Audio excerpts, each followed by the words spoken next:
This morning, what is a mentally healthy childhood? And do the South East politicians you're voting for next week have the means to keep our children well? And when was the last time you saw a police officer on the street in your town or village? Is this the top priority for keeping Surrey safe?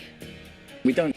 Now, what is the best way for the police to tackle crime and make you feel safer? Next week on Thursday, whether you're in Kent, Surrey or Sussex, you can vote for a police and crime commissioner. First elected in 2012, these politicians help set police budgets and they have the power to hire and fire the force's chief constable. Marcella Whittingdale has been in Redhill and Reigate asking people there what issues they want their next commissioner to focus on. Marcella Whittingdale. Anthony Hook, we heard from Dean at the beginning of Marcella's film there, who wants to see more bobbies on the beat. We always hear this phrase when we're coming up to police and crime commissioner election. Is patrolling the streets always the most effective use of police time?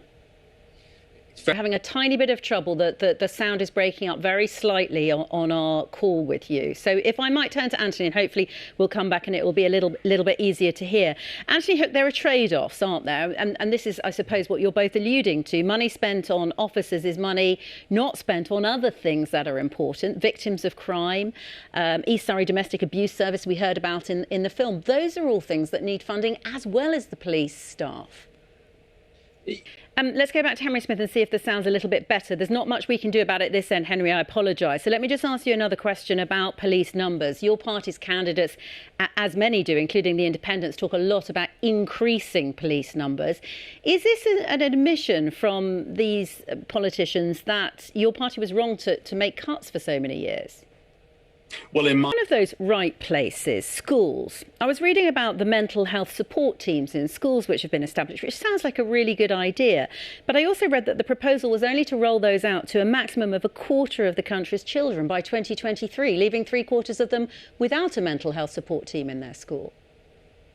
Well, let's bring our politicians in. Henry Smith, what is the Conservative Party's vision? And we're talking specifically about local authorities, because what Zishan's telling us here is that he needs to see investment from local authorities that stop people getting, young people in particular, getting to this crisis point. What's your party's vision for that?